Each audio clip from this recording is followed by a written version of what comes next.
Hello everyone. तर आज आहे संडे आणि आता सकाळचं सगळं आटोपलंय, चहा पाणी वगैरे सगळं अंघोळ वगैरे करून फ्रेश झाले आणि त्यानंतर म्हटलं चला आपल्या आजच्या दैनंदिन कामांची सुरुवात करूया म्हटलं. तर इकडे आता स्वयंपाकाचीच तयारी करत होते मी आणि आज थोडेसे एक्स्ट्राचे पण कामं करायची होती मला. तर पण म्हटलं आधी स्वयंपाक करून घेऊया, मग दुपारून वगैरे करता येतील म्हटलं ती कामं.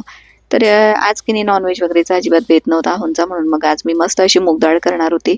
आता मूग डाळ मी भिजत ठेवणार आहे थोड्या वेळाने, मग 1-2 पाण्याने स्वच्छ धुवून घ्यायची आणि कांदा वगैरे त्याची फोडणी देऊन तिला करणार आहे. तर आज की नाही तिला मेहंदी पण लावायची होती आणि तिला म्हणजे कलर येण्यासाठी तिचा तो वेगळा कलर असतो, असा ब्राऊन डार्क ब्राऊन असा कलर असतो तिचा. तर तोच तिला लावून घ्यायचा होता.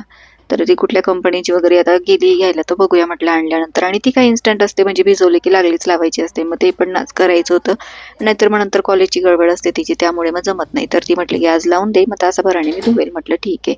मग इकडे आता मी भाजीची पण तयारी, म्हणजे डाळ वगैरे भिजत ठेवली. त्यानंतर म्हटलं चला कणिक वगैरे करून घेऊया म्हटलं, मग भाजीला फोडणी देईल तोपर्यंत कणिक वगैरे चांगली भिजून जाते आणि चांगल्या भिजलेल्या कणिकच्या पोळ्या पण खूप छान येतात. त्यानंतर इकडे मग आता मला ना उसळ पण करायची होती, थोडीशी नाश्त्यासाठी पाहिजे होती रातला वगैरे. मग म्हटलं चला, आणि मी थोडी खाल्ली मग. तर मटकीची उसळ इकडे केली होती, कांदा टोमॅटो वगैरे घालून ती नाश्त्याला केली. आणि त्यानंतर मग इकडे आता भाजीला वगैरे फोडणी देऊया म्हटलं, तर कांदा वगैरे कट करून घेतला आणि लसूण कोथिंबीर, खूप सारी कोथिंबीर घालायची, जिरे मोहरीची फोडणी दिली, लसणाचं तिखट तयार केलं, लाल तिखट, आणि कांदा चांगला फ्राय करून घ्यायचा, कढीपत्ता घालायचा आपल्याला. आणि खूप छान होते ही डाळ, मस्त लसणाची चटणी लावून, आणि लवकर शिजते पण आणि खायलाही हलकी असते. त्यामुळे मग अहो म्हटलं की चला आज मूग डाळच करूया म्हटले. म्हटलं ठीक आहे. आणि इकडे आता त्यांचं चाललं होतं की हे तिघांचे खाऊ की नाही ओव्हन मध्ये कपाटच म्हणून ते तिकडेच ठेवत असतात, आणि त्यांचा आता ओरिओ त्यांना खायचा होता. तर कुठली वस्तू त्यांना पटकन सापडत नाही, मग तिकडेच त्यांनी ठेवलेले होते मुलांनी. तर म्हटलं कपाटात, म्हणजे ओव्हन मध्ये काही वस्तू नका ठेवत जाऊ, पण हे तिघ अजिबात ऐकत नाही, ओव्हन मध्येच वस्तू आणून आणून ठेवतात. की आता थोड्या वेळाने खायचंय, मग थोड्या वेळ ठेवतो आम्ही, असं चालतं त्यांचं. म्हटलं ठीक आहे. तर इकडे आता फोडणी वगैरे दिली. त्यानंतर लसणाचं जे तिखट केलं होतं आपण ते घातलं मी, आणि त्यामध्ये हळद घालायची, चवीनुसार मीठ घालायचं, आणि ती डाळ आहे ना आपली ती स्वच्छ धुवून घ्यायची. त्यानंतर तिला आपल्याला फोडणीमध्ये घालायची. आणि जास्त काही आपल्याला पाणी घालायचं नाही. भातासोबत खायची असेल तर थोडंसं पाणी जास्त घाला. पण अशी छान झाली ना की भाकरीसोबत किंवा पोळीसोबत छान लागते ती, आणि भातासोबत पण छानच लागते.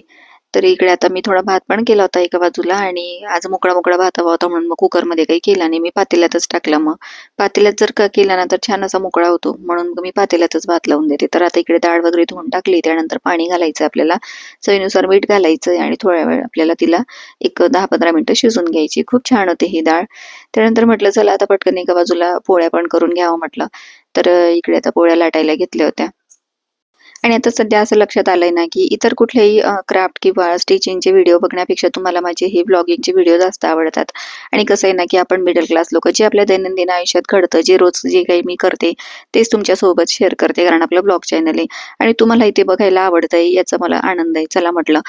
आणि इकडे आता स्वयंपाक करून घेते मी पूर्ण, आणि त्यानंतर मग तिला मेहंदी लावणार आहे. तिला म्हटलं चल बाल्कनीतच बस, कारण थोडंसं ऊन होतं तिकडे खालच्या बाजूला पडलेलं, आणि तिकडे तुला थंडी पण नाही वाजणार म्हटलं मेहंदी लावल्यानंतर. तर आपण मेहंदी जर का अशी प्रॉपर पद्धतीने लावली ना तर अगदी छान कलर येतो. म्हणजे ब्लॅक लावा किंवा कुठलाही कलर आपल्याला लावायची असेल कलरची, ब्राऊन वगैरे, तर खूप छान असा कलर येतो तिला. तर काय करायचं, मिडलला पार्टिशन करायचं, त्यानंतर अशी मधली बट घ्यायची वरच्या पोर्शनची, आणि तिला आधी मेहंदी लावून घ्यायची, आणि त्याचा छान असा रोल तयार करायचा त्या ठिकाणी, की बरोबर मधोमध वरती सेंटरला आला पाहिजे. ज्या ठिकाणी मी आता जुडा मारलाय ना वरती माझा, त्या ठिकाणी आला पाहिजे तो छोटासा जुडाच म्हणूया आपण. आणि त्या पद्धतीने त्याला व्यवस्थित गुंडाळून घ्यायची. नंतर मग उजव्या हाताकडची एक बट घ्यायची, त्याला व्यवस्थित खालून तर कालच्या टोकापर्यंत अशी मेहंदी व्यवस्थित लावून घ्यायची, आणि त्यानंतर ती बट त्या जुड्याला गुंडाळायची आपल्याला. असंच आपल्याला दोघंकडची, एक बाजू इकडची एक बाजू तिकडची, असं करून सगळ्या बाजूचे केस आपल्याला तसे गोल गोल करून घ्यायचे. तर मी आता बघा इकडची केली आधी, आणि नंतर तिकडच्या बाजूची एक बट घेतली. आणि जेवढ्या बारीक बटा घेणार ना मेहंदी तितकी छान लागेल, कलर तितका छान येणार आहे. तर ही प्रॉपर पद्धत असते. नुसतंच लावून घेतलं की मग ते कुठे कलर लागतो कुठे येत नाही असं होतं, आणि लवकर निघूनही जातो. त्यामुळे अशी प्रॉपर पद्धतीने जर का तुम्ही लावली ना मेहंदी केसांना तर खूप छान लागते, आणि रिझल्ट छान मिळतो आपल्याला. कारण कसं आहे ना की आपलं काही सारखं सारखं लावणं होत नाही, कमीत कमी 2 ते 3 महिन्यानंतर किंवा 6 महिन्यानंतर आपण लावत असतो, म्हणजे जसं आपल्या केसांचा कलर निघाला शॅम्पू करून तसं. त्यामुळे महिला सारखं लावणं होत नाही, तर प्रॉपर लावली म्हणजे जास्ती दिवस कलर केसांवर टिकून राहतो. त्यामुळे तुम्ही नक्की एकदा ट्राय करून बघा आणि माझ्या पद्धतीने असं लावून बघा. तर आता बघा पुढचा पोर्शन मी सगळा कव्हर करून घेणार आहे आणि त्यानंतर मग मागच्या केसांना लावणार आहे. म्हणजे जरा कमी पण पडली तर व्यवस्थित आपल्याला करता येतं मागच्या बाजूला असं. आता इकडे दीदीचं म्हणणं होतं की मला काही दाखवू नको, तू फक्त काय तुझं ते मेहंदीचं लावते तेवढंच दाखव, म्हणून मग पूर्ण तिला दाखवत नाहीये तुम्हाला. तर म्हटलं चला मेहंदी कशी लावायची ते एकदा दाखवूया म्हटलं तुम्हाला. तर इकडे की नाही आता बघा पुढच्या सगळ्या बटा घेऊन एक एक करून मी लावून घेते आणि माझ्या स्वतःच्या केसांना पण मी तशीच लावते. जरी मोठे केस असले ना आणि अशा पद्धतीने लावलं ना तरी मेहंदी खूप छान लागते बरं का. मी माझ्या स्वतःच्या केसांना मी स्वतःच लावते आणि अशाच पद्धतीने लावते, त्यामुळे मग चांगला कलर येतो, व्यवस्थित सगळीकडे लागतो. तर तुम्हाला आता दाखवते बघा झाल्यानंतर की कसं लागलेली मेहंदी. तर या ठिकाणी बघा असा राऊंड तयार होतो आंबाडा आणि आपल्याला तासभर 1.5 तासभर ज्या पद्धतीने सांगितलंय तसं आपण लावून घ्यायचं, नंतर वॉश करून घ्यायचं. त्यानंतर म्हटलं चला आता स्वयंपाक तर आटोपला होता, पण माझी भांडी राहिलेली होती ती आवरून घेते म्हटलं. आणि कसं आहे मग सगळी कामं झाली की मग निवांत जेवण वगैरे करायला बरं म्हटलं. आणि त्यानंतर मला देवघर पण क्लीन करून घ्यायचं होतं. तर आता इकडे सगळी भांडी-कुंडी आवरून घेते आणि त्यानंतर मला मग जेवणच जात नाही असा पसारा पडलेला असला की. त्यामुळे मग म्हटलं चला वॉश बेसिन पण चांगलं क्लीन करून घेऊया म्हटलं. आणि त्यानंतर मग एकदाचं जेवायला बसलं की मग निवांत. तर इकडे आता सगळं क्लीन करून घेते मी आणि कसं आहे ना दुपारची सगळी कामं आटोपली की त्यानंतर मग मी माझं काम करायला मोकळी असते. आता इकडेच आपण जर का भांडी घासत असणार ना तर हे वॉश बेसिन मध्ये की नाही त्या पाईपामध्ये बारीक बारीक अन्नाचे कण आपण कितीही खरकट काढून टाकलं ना तरी पण थोड्या दिवसानंतर अन्नाचे कण त्या ठिकाणी साचतात त्या पाईप मध्ये आणि असा थोडासा वेगळा वास यायला लागतो बघा. तुम्हाला कधीतरी जाणवत असेल जेव्हा आपण खूप दिवसांनी क्लीन केलेलं नसतं तो ड्रेनेजचा पाईप त्यावेळेस. तर त्याच्यासाठी की नाही एक पाऊच मिळतं ड्रेनेजचं, ते टाकायचं आणि त्यामुळे क्लीन होऊन जातं आणि सगळी घाण अगदी अशी आपण ऍसिड टाकल्यानंतर कशी जळते तसं सगळं ते निघून जातं आणि तो उग्र वास पण निघून जातो. त्यामुळे ना बेसिन आपलं क्लीन राहतं आणि वास वगैरे येत नाही त्याचा असा कुबट. तर मी तरी तेच करत असते आणि आपल्या घरातल्या वस्तू आपल्याला नेहमीच वाटत असतं की क्लीन राहाव्या, जास्त दिवस टिकाव्या. त्यासाठी आता मी बऱ्याच वेळा वॉशिंग एरियात भांडी क्लीन करत होती, पण तिकडे ना बराचसा वेळ जात होता आणि बसायलाही तिकडे जागा पाहिजे तशी नसते. त्यामुळे म्हटलं चला इकडेच आता थोडी थोडी काढून मी आवरून घेत असते. तर आता इकडे किचन ओटा गॅस क्लीन करायचा होता मला आणि तेच माझं चाललेलं होतं. माझा स्प्रे मी तयारच करून ठेवलेला असतो, संपला म्हणजे मी स्प्रे बॉटलमध्ये लागलीच तयार करून ठेवते आणि त्यामुळे की नाही किचन ओट्यावर पण मुंग्या वगैरे असं काहीच होत नाही, व्यवस्थित क्लीन होऊन जातो. आणि कधीतरी डीप क्लीन करायचं असलं की त्यावेळेस तर अजूनच बरं पडतं, पूर्ण किचन ओटा माझा क्लीन होऊन जातो.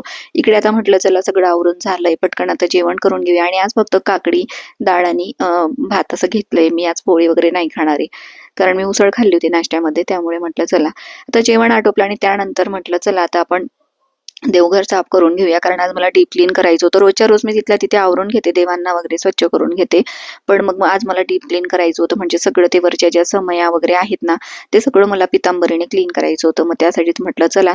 आणि कसं आहे ना की त्याचा जो पोर्शन आहे ना व्हाईट कलरचा, तर त्याच्या मागे थोडासा गॅप आहे, कारण त्यामध्ये लाईट वगैरे असं आहे ना त्यामुळे. तर त्या ठिकाणी ना जाळं पण येतं आणि देव तिथे ठेवलेले असल्यामुळे की नाही माझा हात तिथपर्यंत पोहोचत नाही, मग त्याच्यामुळे ते असं पाहिजे तेवढं काही क्लीन करता येत नाही. मग त्यामुळे मी काय करते की सगळं जेव्हा डीप क्लीन करते ना मग सगळा देव्हारा चांगला स्वच्छ असा पुसून घ्यायचा ओल्या कापडाने, सुक्या कापडाने. मग टेन्शन नसतं 8-10 दिवस. मग त्यानंतर मग देवपूजा आपली वरच्या वर केली तरी चालते. तर इकडे ह्या समया आहेत ना छोट्याशा आहेत, यांना आपण म्हणजे लावू वगैरे शकत नाही त्याच्यात दिवे वगैरे, पण दिसायला इतक्या क्यूट आहेत ना, मला खूप आवडतात त्या. आणि आता त्या पण स्वच्छ करून घेते मी. तर छोट्याशा आहेत आणि त्या पण मी देवाऱ्यातच ठेवते. त्यानंतर ह्या समया पण घासून घेते आता आणि ह्या गणपती बाप्पांच्या समया त्या आपण लावू वगैरे शकतो, म्हणजे पेटवू शकतो त्यांना आणि त्यामध्ये दिवे वगैरे प्रज्वलित करू शकतो आपण. तर कसं असतं ना की इकडे आता असं म्हटलं जाते की ब्रशने वगैरे देवांना साफ नसतं करायचं, पण आता काय सांगणार, ह्या समयांना इतकी बारीक डिझाईन आहे ना तर त्यामुळे ते क्लीन केल्याशिवाय मला होतच नाही. आणि आता ब्रशने साफ केल्याशिवाय तर ते निघणार नाही, हाताने वगैरे किती आपण घासणार. तर असं क्लीन केलं ना पितांबरीने वगैरे तर मग 8-1 दिवस त्या अशा काळवंडत नाही, कारण कितीही म्हटलं तरी ते ब्रास आहे आणि त्याच्यामुळे त्याच्यावर असा एक लेअर येतो, नंतर त्या म्हणजे पिवळ्या पडायला लागतात. आणि जर का क्लीन केल्या पितांबरीने वगैरे लिक्विडने तर खूप छान अशा चकाकी येते त्यांना, त्यामुळे मग ते मला अशाच क्लीन करून घ्यावे लागतात. त्यानंतर मग आपण पंचामृतच्या पाण्यात वगैरे देवांना आणि ह्या अशा समया वगैरे आपण त्याच्यामध्ये आपण करू शकतो नंतर वॉश. तर मी तरी आता असंच करून घेत असते, पण बऱ्याच ठिकाणी असं मी ऐकलंय की बाबा ब्रश वगैरे लावायचा नसतो देवांना असं. पण मी एक सेपरेट असा ब्रश केलाय, तो त्याच्यानेच मी क्लीन करून घेत असते. म्हणजे जुना वगैरे वापरात नसलेला ब्रश असं काही मी घेतलेला नाहीये. तर बघा आता मस्त आपल्या समया क्लीन झालेल्या आहेत आणि खूप छान सुंदर अशी डिझाईन आहे, बारीक नक्षी आहे त्याच्यावर. मला खूप आवडतात त्या आणि देवघराकडे बघितल्यावर खूप छान असं प्रसन्न वाटतं. त्यानंतर इकडे आता देवघर चांगलं स्वच्छ करून घेतलं आणि हे लाल कापड माझे ते टाकून घेतले. 2-3 सेट आहेत माझ्याकडे प्रत्येक वेळेस मग मी बदलून अशी टाकून घेत असते आणि पूर्वीचा सेट धुवून वगैरे ठेवून द्यायचा आपण. तर बरं पडतं ते. तर या ठिकाणी की नाही माझ्या जे स्टेप आहेत ना, म्हणजे ह्या ज्या पायऱ्या आहेत ना देवांना ठेवायच्या, त्या पद्धतीने मी ते कट करून तसे त्यांना शिवून घेतलेत. त्यामुळे ते परफेक्ट त्यावर बसतात आणि एकच असा मोठा कापड मला टाकावा लागत नाही. तर आता सगळे देव वगैरे तिकडे लावून दिले मी आणि त्यानंतर या समया पण लावून दिल्या. सगळं क्लीन झालेलं होतं आणि बघा देवघर किती छान असं प्रसन्न वाटतंय ना. तर म्हटलं चला आज सकाळीच करते मी तशी देवपूजा, पण मग आज मला सगळं कामं आटपून जरा डीप क्लीन करायचं होतं म्हणून म्हटलं चला आता हे करून घेते. आता जवळ-जवळ ना माझं सगळं आवरून झालेलं आहे आणि इकडे आता बघू शकताय तुम्ही जवळ-जवळ 3:30 वाजत आलेत आणि आता हा सगळा पुढचा वेळ जवळ-जवळ म्हणजे आता 1.5 तास तरी लागेल मला एडिटिंग करायला आणि 5 वाजता बरोबर ब्लॉग येईल आपला. तर इकडे बघितलं तर आता कपड्यांच्या घड्या करायच्या राहिल्या होत्या, पण त्या घड्या मी आता घालणार नाही अजिबात, कारण मी माझं काम करणार आहे आणि ते आटोपल्यानंतर मग संध्याकाळी 5ला मी ह्या कपड्यांच्या घड्या घालणार आहे. चला तुम्ही आता इथपर्यंत आलेत ना, चॅनलला सबस्क्राईब करून जा आणि आजचा ब्लॉग तुम्हाला कसा वाटला नक्की कमेंट्समध्ये सांगा. भेटूया पुढच्या व्हिडिओ, तोपर्यंत बाय.